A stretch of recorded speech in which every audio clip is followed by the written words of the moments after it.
Hey guys, MVP and I look forward to seeing you this weekend. We will be at Uncaged at National Trails Raceway in Columbus, Ohio. Guys, we appreciate all of you that like and subscribe to the journey and follow along. Make sure you subscribe to the channel. It doesn't cost a penny, and it does help support us along this journey.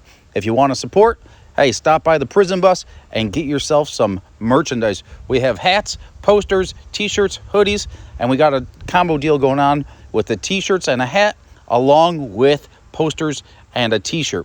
Guys, the combos are $50, hoodies are $50, t-shirts are $25, and we got a discount bin of Screw It gray hoodies for $40. We look forward to seeing y'all. All right, guys, this is a 60-2 trigger wheel, very similar to the LS 58X wheel. There's also 36-1, so on and so forth. But that means there's 58 teeth on here, and they're on a 60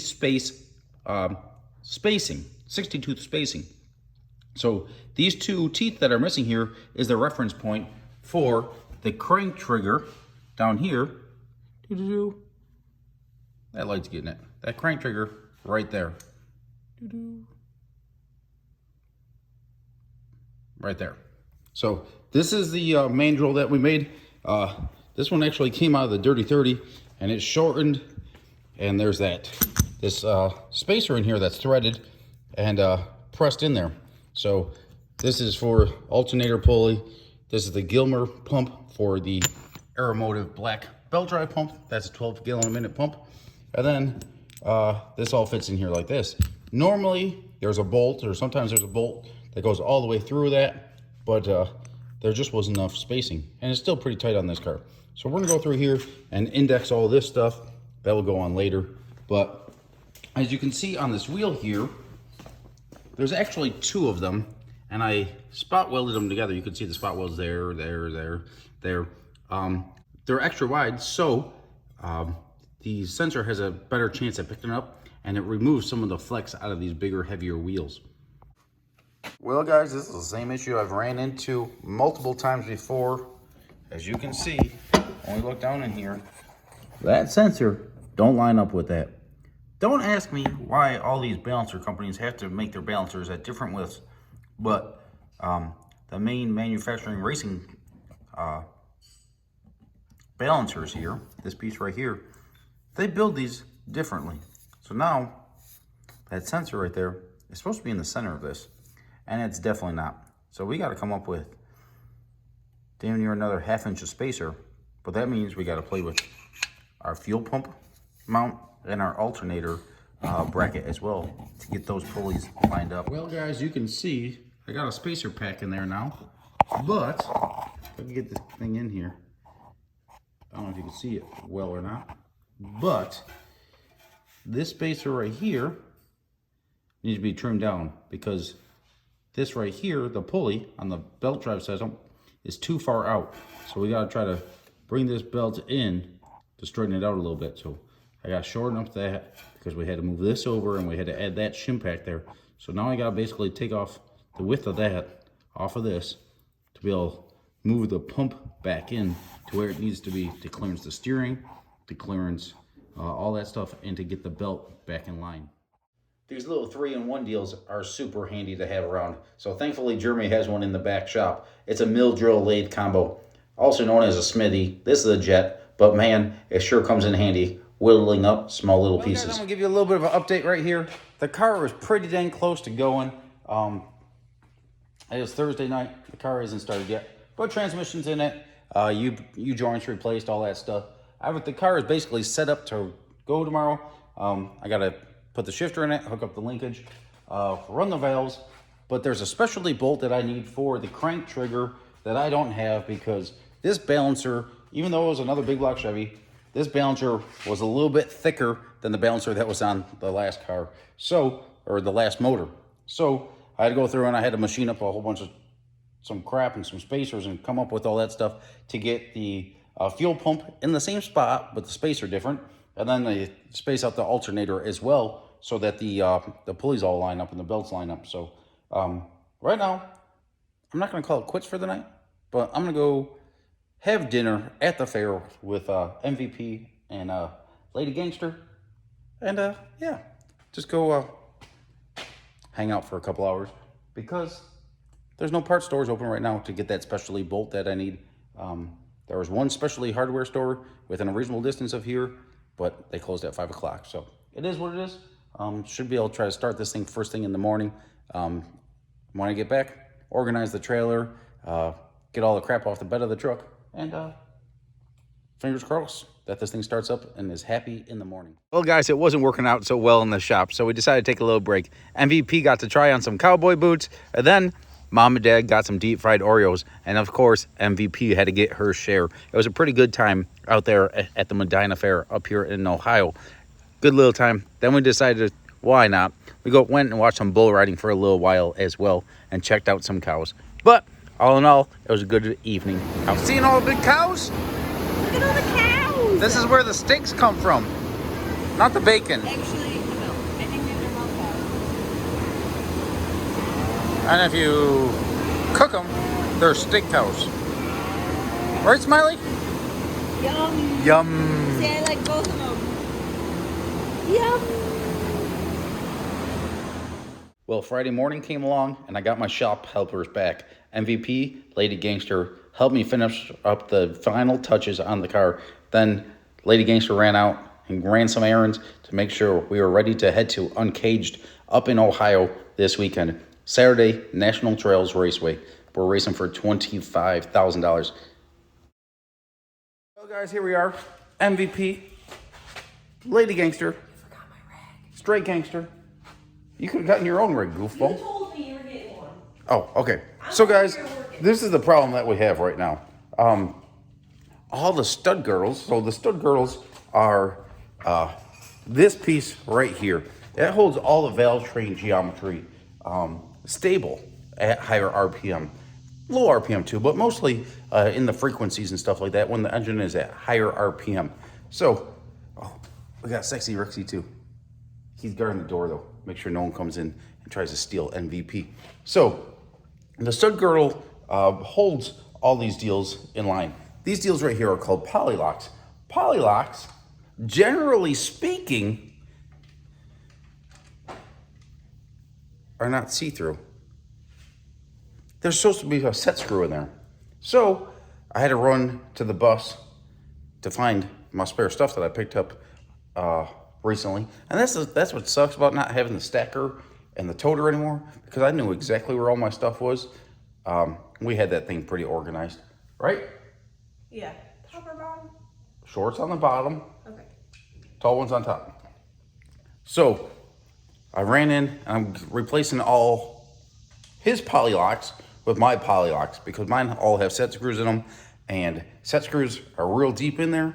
So you'd have to have like a long Allen, and that just takes too much time just to take all that the Allens out, the set screws out. Making sense? Yeah. You need the Allens, right? You gotta have the set screws in there. Otherwise, when you tighten down the stud girdle, that's the only thing that's keeping this thing from rotating. But that set screw is really what you're supposed to use. So I went and grabbed multiple different Allens.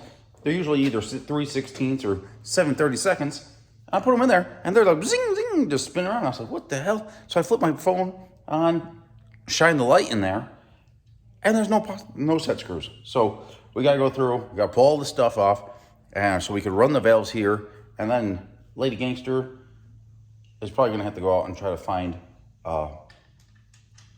countersunk Allen for our crank trigger setup down here, and if not, I'll have to machine up something, but I prefer not to do that because then it's a multi-piece deal, and crank trigger, you can't have that moving. We only run, 30 thousandths worth of clearance on there. Right? Right, goofball? Okay, you learned something, okay? So guys, we're gonna get back after it. It is Friday morning. We're racing in Tomorrow? 28 hours, something like that. So, gotta get after it. What? I wasn't recording. You weren't doing nothing, Oh.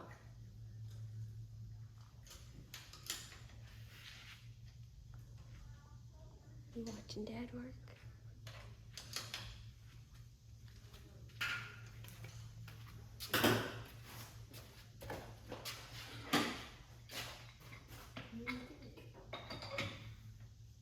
small.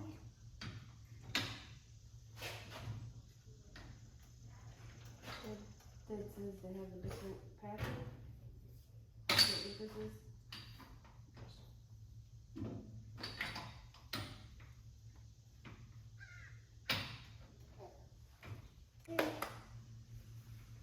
You got it, Dad.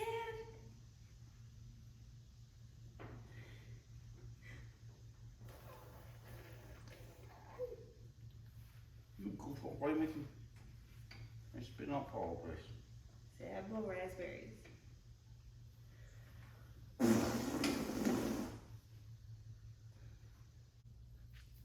Action.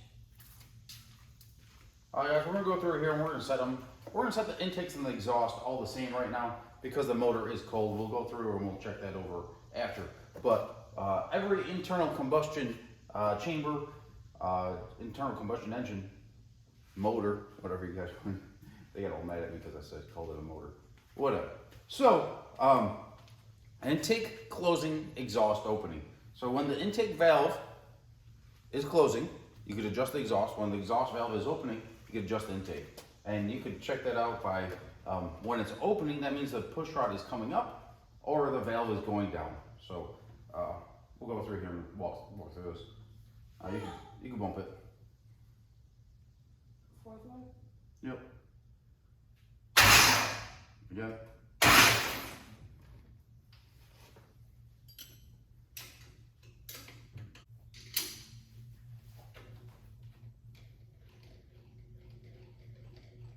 If we find out why they were running no studs on here,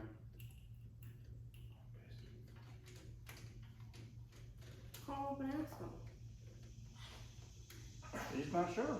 So guys, the poly locks that came off of this deal were just a hair bit shorter than the ones I had on. So I'm guessing the previous person took all those set screws out just so the stud was long enough to have enough thread engagement.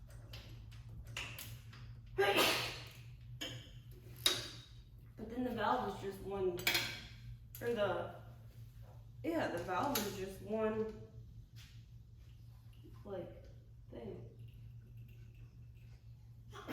Oh, bless you, ew.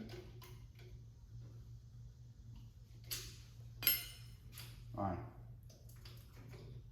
Okay.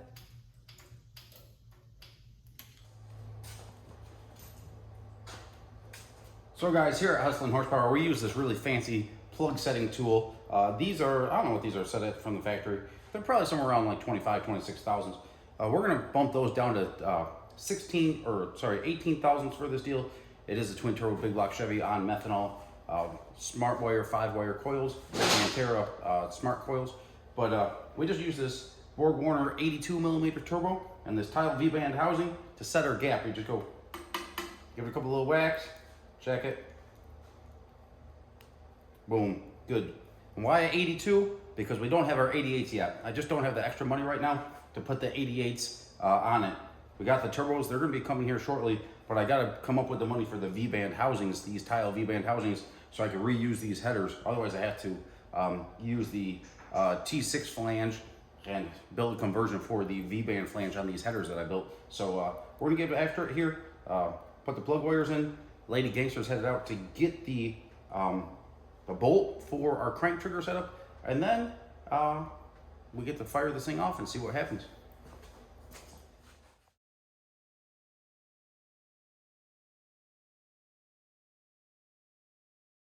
You did have a pretty big selection. Yeah, cool. It's got, oh, it's empty. The true value. There's probably a couple gallons in it.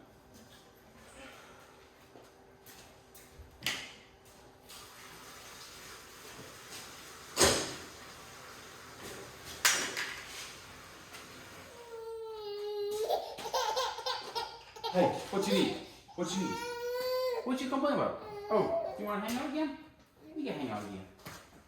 Woo! Hang out with Dad. Hang out with Dad. Hang out with Dad.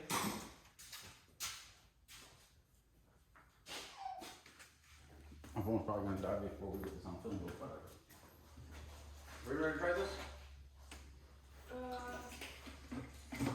Sure.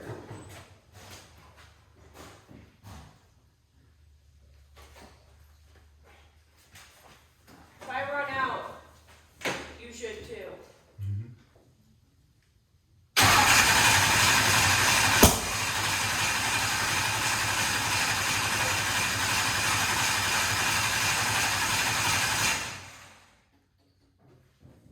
There's an air bubble in the fuel system. Go for it.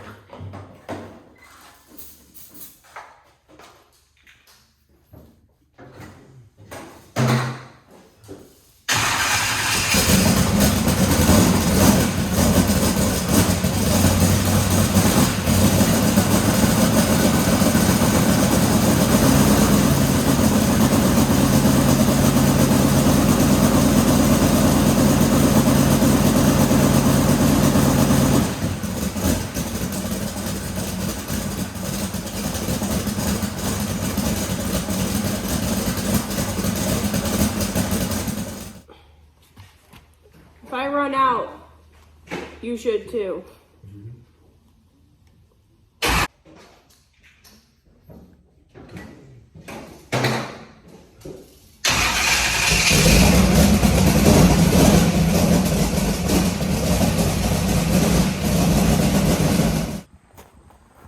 Well, guys, we are back again. I just set the timing, but we're gonna go over here, double check it.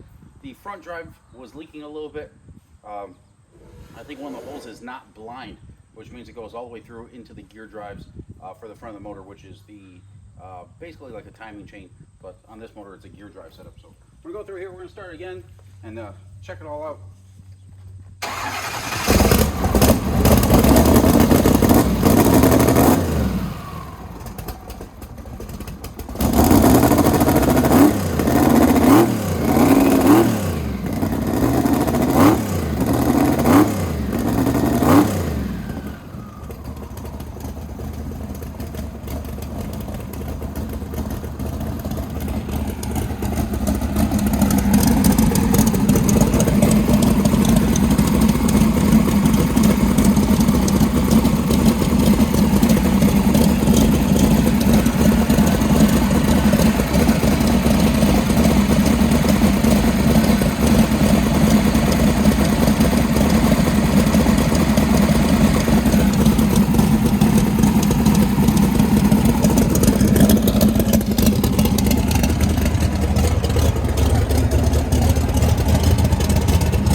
Guys, make sure to stop by the prison bus and pick you up some Hustlin' Horsepower merchandise. We will have hats, posters, t-shirts, hoodies, and don't forget, we got a deal going on.